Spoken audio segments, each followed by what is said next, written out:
रूप से, सिर्फ कागजी रूप से। चाइना का इतना छोटा बच्चा रोबोट बना रहा है।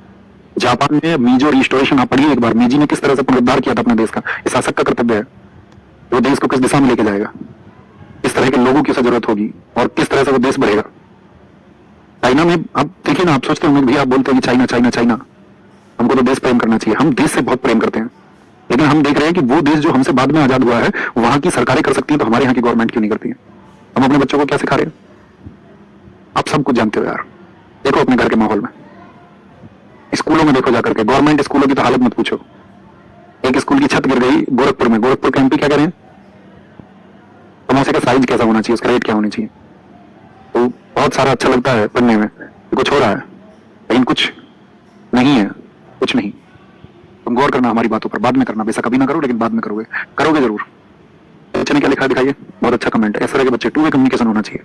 क्या कहेंगे ऊपर दिखाओ भैया, पर अमेरिका पर तो उसकी जीडीपी का 125% कर जाए तो वो पूरा विकसित देश है। बिल्कुल ठीक आप कह रहे हैं। देखिए ये ऐसे है दोस्त, इसको आप आसान शब्दों में ऐसे समझना, एक आपका घर है, ठीक है, आपका घर है, आपने यहाँ पर 100 रुपए कर्ज तो लिया, 100 रुपए कर्ज लिया, और आपका जो जीडीपी है वो 100 रुपए है, और यहाँ पर आपने लिया 125 रुपए कर्ज, ठीक है, 125 रुपए कर्ज ले लिया आपने, या हम बोले यहाँ पर आपने 225 रुपए कर्ज ले लिया। तीनों स्थितियों का विचार करना, 225 रुपए भी आपने कर्ज ले लिया। तो जो आपने यहाँ पर डेप्ट लिया है, एक तो ये है कि आप कुछ प्रोडक्शन करते हैं, कुछ प्रोडक्शन करते हैं, तो 100 का 225 कितना हो गया, 125% हो गया ना। इतना कर्ज आपने ले लिया, तो लेकिन आप क्या करते हैं कि आपकी ये जीडीपी हो गई। अब हम इंडिया के तरीके से बात करते हैं कि हम जो कर्ज ले रहे हैं ना, सबसे बड़ा अंतर क्या है, विकसित देश जो अपनी जीडीपी पर कर्ज लेता है उससे परिवर्तन की बात नहीं है। हम कह रहे हैं कि अगर भारत ने कोई कर्ज लिया और हमको जो प्रोडक्शन बढ़ाना चाहिए था इस देश में, उस पैसे से हम उस पैसे से उस प्रोडक्शन को उस रेट में नहीं बढ़ा पा रहे, यानी कि जो उत्पादन हमको बढ़ाना चाहिए, देश का विकसित होगा जब यहाँ पर मैन्युफैक्चरिंग बढ़ेगी, मैन्युफैक्चरिंग बढ़ेगी। लेकिन ऐसा क्या है कि आप किसी भी सुविधा को यदि खरीद लोगे पैसों में, मान के चलो आपने कहीं से कर्जा लेकर के देश के लिए सुविधा को खरीद लिया, समझ पा रहे आप, ये जैसे कि आपने अपने घर के लिए कोई चीज खरीद ली और आपने अपने घर में इनकम का सोर्स नहीं बढ़ाया, पैसे के जनरेशन का, उस रेवेन्यू को बढ़ाने का जो सोर्स है वो नहीं बढ़ा पाए, अंतिम रूप से तो आपको पैसा जो आपने लिया लौटाना पड़ेगा कर्ज के तौर पर।